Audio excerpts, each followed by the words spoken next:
Hey, I'm Eden, and I'm 25 years old. I work in the sales support department at a cool, sustainable fashion company. I have been doing it for a minute now, and let me tell you about my boss, James. He has been a handful since day one. But recently, I finally had the chance to call him out, and I totally did. I held him accountable for his actions and everything. Truth be told, it was a bit of a roller coaster, but I came out on top, even stronger than before. So, I'm originally from Chicago, Illinois, but I made the move to Boston, Massachusetts for college once I grew up. Back at home, life was a total whirlwind, especially with my big family. I had 5 siblings along with my mom and dad, and there was never a dull moment. My parents strived their hardest to keep us comfortable, and we were lucky to have a pretty decent life with some cash to spare. But it was not just about the material things, it was the whole vibe of having a big family that really shaped me. Things like lively dinners, backyard basketball games, late-night chats with my siblings about everything under the sun, etc. It was wild, but it was home. In the middle of all that craziness, I found my groove and had a hang of numbers. Growing up, I was the guy who liked dealing with finances, balancing the checkbook, and making plans for the cash flow. Maybe it was because of my dad who ran his own small business, or maybe it was just in my DNA. But either way, I really liked dealing with numbers and keeping things organized. So, as I got older, I figured I should probably do something with these finance skills of mine, and so I decided to take the plunge and headed out to Massachusetts to chase down my accounting dream and become a certified CPA. Leaving home was a big move, but I was ready to shake things up and dive into something new. Plus, my dad was over the moon about my decision, so that was a win in my book. Dad, I have got some big news to share with you. Oh? What's up, son? You look like you are about to burst with excitement. I am. So, you know how I have been thinking about my future and what I want to do after college? Yeah, it had been on my mind too. You have got a world of opportunities ahead of you. Well, I have made a decision. I'm going to attend the University of Massachusetts and pursue a degree in accounting, and after that, I want to become a CPA. Wow, that is fantastic news, son. I'm so proud of you for making such a thoughtful decision. Accounting is a solid field, and becoming a CPA will open so many doors for you. Thanks, Dad. Your support means the world to me. I have enrolled myself and am just waiting to hear back. Of course you will, son. I have always believed in you, and I know you are going to do great things. Thanks, Dad. I'm excited about this new chapter in my life, and I couldn't have asked for a better cheerleader than you. Anytime, son. I will be here every step of the way, cheering you on and celebrating your successes. Now, let's go grab some ice cream and toast to your bright future. Getting into UMass was a major milestone for me. It was like all those late nights studying had finally paid off. When that acceptance letter landed in my mail, it seriously felt like a high five from the universe, and so, with that, I packed up my things and headed out to Massachusetts, ready to take on whatever came my way. And let me tell you all, life in Mass was a trip. The hustle and bustle of the city was a far cry from the laid-back vibes of Chicago, but I sailed through it. I hit the ground running, diving headfirst into my studies and my gig, determined to make a name for myself in this new place. My first year at university was a ride. I was hitting up classes like it was my job and was soaking in all the accounting and business management things like a sponge. Plus, I also grabbed a couple of part-time gigs on the side and tried to get some real-world experience under my belt. But as time went on, something didn't sit right. Despite my initial hype, I just could not wrap my head around the whole thing anymore, and the thought of spending my days buried in spreadsheets didn't exactly get my heart racing. It was a tough pill to swallow because I was already halfway through it. I was stressing out big time and was worried about letting down my family and myself. But I had to be real with myself, and I just couldn't keep chasing a dream that didn't light a fire in my belly. Plus, with those looming exams, I was feeling way over my head. So halfway through my degree, I made a bold move. I switched gears and started exploring other options within business management. I figured, why force myself into a box when there was a whole world of possibilities out there, and so I started diving into some marketing, entrepreneurship, and strategic planning courses, hoping to find my groove in a new direction. And it felt like I was finally on the right track. After I graduated, I was kind of lost because of all my college years. I thought I would be crunching numbers as an accountant, but that didn't turn out well, so now the safest option I felt was to search for a job. I went on this big job hunt, hitting up job sites, going to events, and tapping into my network, all in search of that perfect gig. Then, one day I stumbled upon this job listing for a sales support operations role at this sustainable fashion company. It seemed tailor-made for me, blending my organizational skills with the cause I cared about, plus it paid well. So I wasted no time in applying. I jazzed up my resume and whipped up a killer cover letter that laid out my experience in business management and my passion for making a positive impact. Luckily, they called me in for an interview pretty quickly. The process was intense, with a bunch of rounds and discussions about the company's values, like transparency and sustainability, and how they were all about making fashion eco-friendly and being upfront about their practices. I gave it my all in the interview, and after what felt like forever, they hit me with the good news that I got the job. I was over the moon for finally starting a gig that felt right, and my role also involved some pretty interesting things like managing sales, which included databases and reports, all in line with the company's mission to be sustainable and transparent. It was a big deal, and I was pumped to dive in. Walking into the office on my first day was like stepping into a whole new universe. The vibe was so different, maybe because it was a fashion firm after all. It was all electric, with creativity crackling in the air, and I couldn't help but feel a mix of excitement and jitters. I made my way to the sales support department and was buzzing with anticipation for what was in store. The first few days were a total whirlwind. I was thrown into a sea of intros, orientations, and training sessions, but my coworkers made me feel right at home. They showed me how everything worked around there and also shared their wisdom. But all in all, there was a lot to soak up. From the ins and outs of the sales game to the nitty-gritty of sustainable fashion, I was new to it all, and so every day was a new adventure for me. But I was all about diving in headfirst. I wanted to prove myself and show that I could hang with the best of them. And James, our sales manager, was also very supportive about it all. On the first day itself, he made sure I met everyone and got the lowdown on what I needed to do to crush it in my role. "Hi James, I'm Eden, the new guy in sales support. Nice to meet you." "Hey there Eden, welcome aboard buddy, glad to have you on the team. How is your first day treating you?" "Thanks James, it has been crazy so far, but I'm excited to dive in. Can't wait to learn all the exciting things." That's the spirit. Well, you have come to the right place.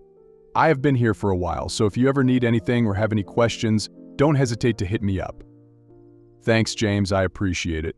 I'm sure I will be leaning on you for guidance as I get settled in. No problem at all, man. We are all here to support each other. Let me show you around and introduce you to the rest of the team. You are going to love it here. Then as time went on, I started to see a whole other side to James, and it was not at all pretty. At first, he seemed all friendly and welcoming, but that act did not last long. He was way too laid back about everything, and it became pretty clear that he got a kick out of messing with his employees. And guess who became his new favorite target?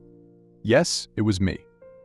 I will never forget this one time when I was sweating over this super important project and was working on it day and night, focusing on every little detail to make sure it was perfect. But James couldn't care less. Every time I tried to talk to him about it, he would just brush me off like it was no big deal. Instead, he would waltz over to my desk with this smug grin and would start asking me the most random, pointless questions just to get under my skin. It was like he got a thrill out of seeing me squirm. And this one time when James really pushed my buttons was when I was busy in a brainstorming session with my coworkers and we were hashing out some big ideas when out of nowhere, he straight up interrupted us and demanded that I drop everything to fetch him a cup of coffee. Now, grabbing coffee was not exactly rocket science, but the timing was all kinds of messed up. Plus, his attitude was disrespectful. And if that was not enough, there was this other time when he sprung a last-minute meeting on me. I thought we were going to get some serious work done, but James had other plans. He spent the whole time spinning these wild stories and cracking wild jokes that were way off base, and it was pretty evident that he got a kick out of throwing a wrench in my workflow, all for the sake of his own amusement. To top it all off, James had this way of throwing his weight around that made it crystal clear he was the boss, no questions asked. He also had this reputation for being a hard-nosed perfectionist, which according to me was pretty ironic. But it was not just his bossy attitude that got under my skin, it was how he treated me and the rest of the team. He had a knack for saying and doing things that just were not cool, and he often crossed the line from professional to just plain creepy. It made the whole vibe in our department toxic and made everyone walk on eggshells. As a guy, I couldn't help but notice how uncomfortable James made our female coworkers. They were always on edge around him, tense and guarded. It was obvious they were trying to avoid his unwanted attention at all costs. obviously because of his creepy comments and remarks. I also found out from my work buddies Fred and Ren that a bunch of the female workers had quit in the past because of James's behavior. It was a real eye-opener and showed me just how toxic things had gotten under his watch. What made James's behavior even worse was that he was the big shot sales manager. With that title, he had all the power and made it tough for anyone to call him out without worrying about getting smacked down. It created this super awkward environment in the office, where the girls felt helpless against him, and we guys felt pretty uneasy witnessing his antics. But the real kicker was how long this creepiness went on unchecked. When I asked Ren and Fred why nobody ever spoke up, they said nobody had the guts to. Even if someone did manage to raise a voice, James would shut them down so hard that they would end up taking it all back.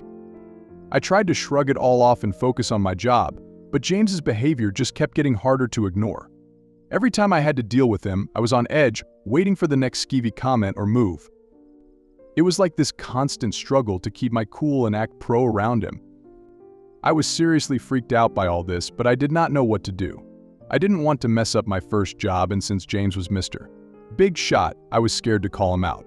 I was worried he would come down on me hard, or maybe even make things worse.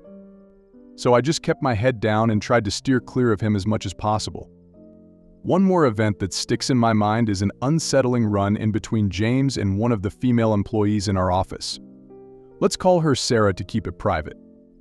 It was just another day at the grind and everyone was glued to their desks when James strolled over to Sarah's spot. At first he seemed harmless enough, but as he hung around her desk, things got uncomfortable real quick. I watched from across the room as James got way too close to Sarah and started invading her personal space in a way that gave me the chills. His tone was way too familiar, and the things he said left no doubt about his intentions. Sarah tried to brush off his advances with a fake smile and some polite nods, but I could tell she was on edge. She kept inching away from him and was constantly trying to put some distance between them. But James would just not take the hint. He kept on with his inappropriate comments and made Sarah feel super uncomfortable. The tension in the air was thick enough to cut with a knife, and I wanted to step in and say something, but I was scared stiff. James was the big boss, untouchable, and I did not know what he might do if I called him out.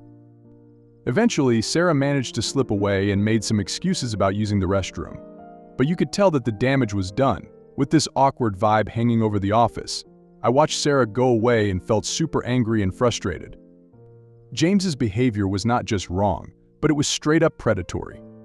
After that, I made a promise to myself to at least take some type of stand against James if I ever spotted him doing so.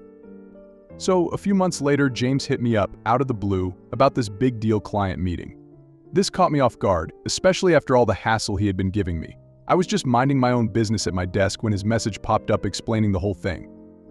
He laid it out plain and simple that he wanted me to come with him to this fancy schmancy restaurant downtown for a meetup with some high-level client. These people were thinking about investing a solid amount in the company, and James figured that my skills could seal the deal. He was all about being straight up and honest and laid everything out on the table. At first I was chill like it was my job, but as I read through James's message, it sank in that this was quite a big deal. He was using my skills to boost himself up, which was whatever, but it was still kind of nerve-wracking. On one hand, I was stoked he picked me for this gig. It was a chance to show off what I could do and prove myself to both him and the client. But on the flip side, the pressure was on big time, and James's whole deal added to the stress. So when the big day finally rolled around, I was fully in prep mode.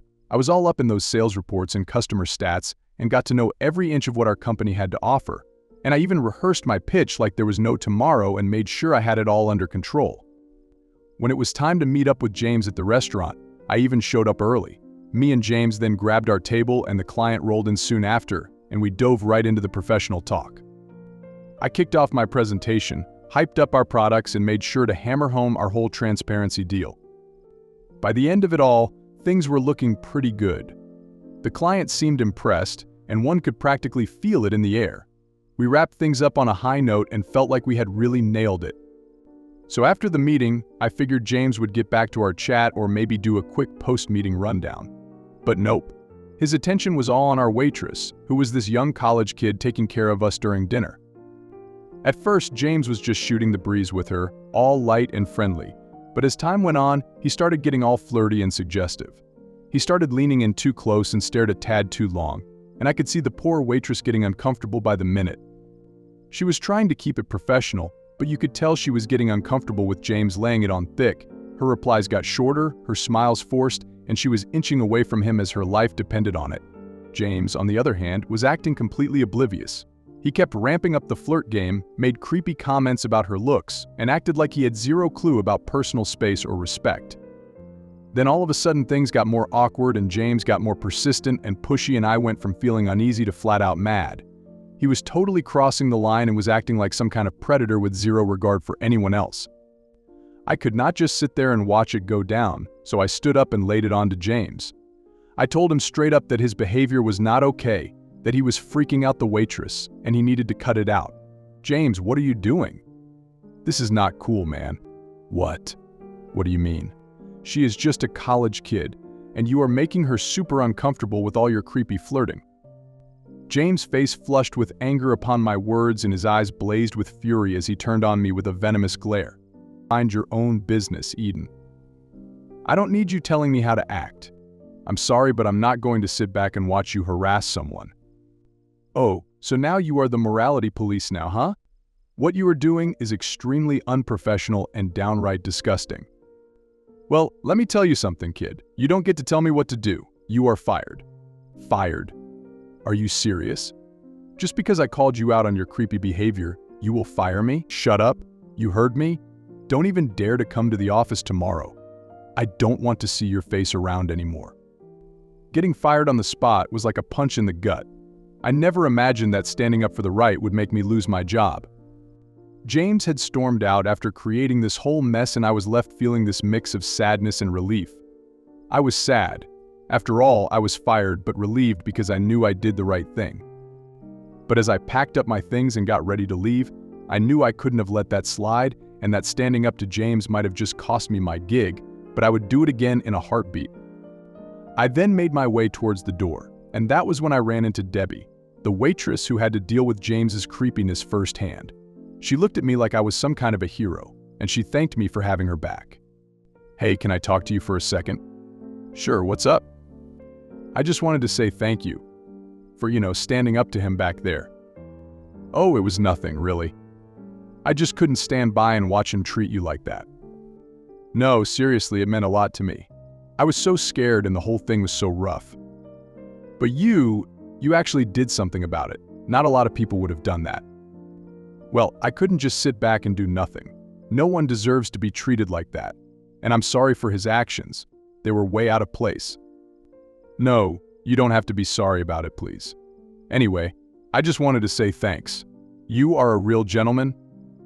That was the moment when I knew that I did the right thing no matter what. I went home that evening and the weight of the day's events was still heavy on my mind, and I was just not able to shake the feeling of disappointment and frustration. I settled into my living room, and the uncertainty about what the future held in store kept crossing my mind, so I tried to distract myself with mindless television watching, and that was when my phone rang. I glanced at the caller ID and was surprised to see that it was Fred, my coworker, and a good friend. So Fred and I had clicked right away, mainly because we both could not stand James at all. Also, Fred had let me and ran in on a little secret, that he was actually related to the CEO of the company. He never breathed a word about it to anyone else at the office and only told us because he knew we would keep our mouths shut. So I picked up the phone and Fred was all business. Turns out he was coincidentally at the same restaurant as us when James pulled this act with the waitress, and he got the whole thing on video. I was floored to hear this. But I also knew that this thing could completely change my situation, and I also knew that Fred had been on the hunt for dirt on James too, so I listened closely to whatever he had to say. He spilled the beans on his plan to rat James out to the CEO. And let me tell you, I was genuinely feeling a glimmer of hope for the first time in ages. We started scheming and laid out our game plan to expose James's shady antics. We knew it was going to be risky, but we were both ready for it. All right, Eden, here is the deal. I'm going to march straight into the CEO's office first thing in the morning, slap down the complaint, and back it up with the evidence. Sounds like a plan to me, Fred. I'm all in. But listen, buddy, James might not take this lying down. He could throw some serious threats your way. Bring it on. I have had enough of his nonsense. I'm ready to face whatever he throws at me. That's the spirit. We are in this together, Eden. We will take James down no matter what." As soon as I hung up the phone, I felt a sense of determination. This was my shot to shake things up, to stand up against the things that had been going down at work, and to get back at James for all his actions and everything that he had pulled on me, plus everyone else. The next morning I woke up with my phone blowing off, and it was James. I was so confused and was wondering why he was bothering me after he gave me the boot so unceremoniously last night. I mean, I did expect a call from the office, but not from him. Anyway, I picked it up and he said that he wanted me in the office ASAP for some supposedly urgent chat. I had a hunch what he was up to, but I played along and headed over. On my way to the office, I also got an email from HR informing me about some sudden meeting, which I had to attend. And of course I knew what that was about too. So, I strolled into James's office and stepped into James giving me this icy stare, all serious-like. There was no small talk or anything. He just jumped straight into his pitch and laid it on thick with promises of my old job back plus a promotion with it too. But only if I kept my mouth shut about what went down in the restaurant and sang his praises in front of the CEO. "Ah, Eden, good of you to join us. Have a seat. What's this all about?" "All right, Eden, let's cut to the chase then. I have got an offer for you." "Shoot, James. What's on your mind?" "I'm willing to overlook last night's mess and offer you your job back if you keep your mouth shut about what happened last night. And when we meet with the CEO, you will sing my praises loud and clear. If you do this, I will not only hire you back, but I will also throw in a promotion." "Hashem, tempting offer, but I will pass. You would be wise to reconsider, Eden. This is your last chance to get back in my good books." "I appreciate the offer, James, but I can't accept under those conditions." "You are making a mistake, Eden. I could make your life hell if you don't play along." "I'm not afraid of you, James. I will tell the CEO exactly what happened, without sugarcoating." As I spoke, I could see the flash of anger in James's eyes and his expression darkening with frustration. But I refused to back down. "You little ingrate. You have no idea what you are up against. I will ruin you if you don't do as I say. Try me, James. I have got nothing to lose. You will regret this, Eden. Mark my words." I left James's office and he was fuming with anger and frustration. I knew that maybe my refusal could turn against me, but I also knew that it was a price worth paying, knowing that I had stood up for what was right and had taken my revenge for all that he had done to me.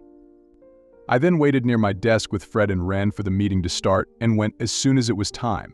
I went and sat in the meeting room, flanked by the CEO, the HR manager, and my former manager, James. This was the moment I had been waiting for, the chance to finally speak my truth and expose James's actions for what it was. I began to recount the events of the previous day and laid bare the details of James's inappropriate behavior towards the waitress and his attempt to shut me into silence. I recounted every uncomfortable moment, every lewd comment, and every instance of harassment that James had done. I could see the shock and disbelief written on James's face by my words, and his expression shifted from arrogance to anger as he realized the gravity of the accusations against him. But I refused to be intimidated by him and met his gaze head on as I continued to speak my truth.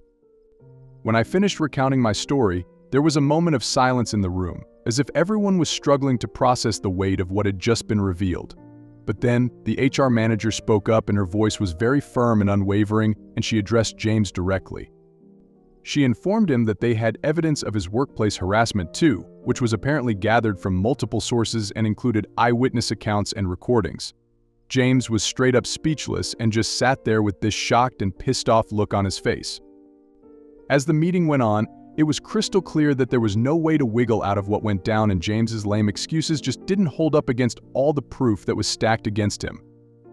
No matter how hard he tried to fight back, he could not stop the train wreck that was coming. The CEO saw the seriousness of the mess and had to make the tough call that harassment and sleazy moves were not going to fly in the workplace, and James had crossed a line that could never be uncrossed. And so in the end, he got fired, plain and simple, and the CEO laid down the law, saying that there was no room for these kinds of employees in the company. Justice had been served, and I had finally gotten my revenge on James. It had been a tough road, but the truth won out in the end, and James got what was coming to him. But that was not the end of the story. As I got ready to bounce from the meeting room, the CEO stopped me and gave me props for speaking up against James. He also offered me my job back with a sweeter paycheck as a nod to my honesty and backbone. I was grateful as hell as I took the CEO up on his offer, and I have now realized that doing the right thing did finally pay off big time. It was like a slap in the face to James. He was getting what he deserved, and I was thriving. As soon as I stepped out, I went straight to Fred and gave him a big thanks. He had my back through it all, and I owed him big time. "Hey Fred, what can I do to thank you, buddy?" "I owe you big time." "Ah, don't mention it, Eden, just glad I could help out." "Nah, seriously, you were like my secret weapon in there. I got to hand it to you, man. Couldn't have pulled this off without you." "Hey, that's what friends are for, right? Besides, seeing the look on James's face when you dropped the bomb? Priceless. For real, man. And now, thanks to you, I'm back in the game." "Anytime, Eden. We are in this together, always."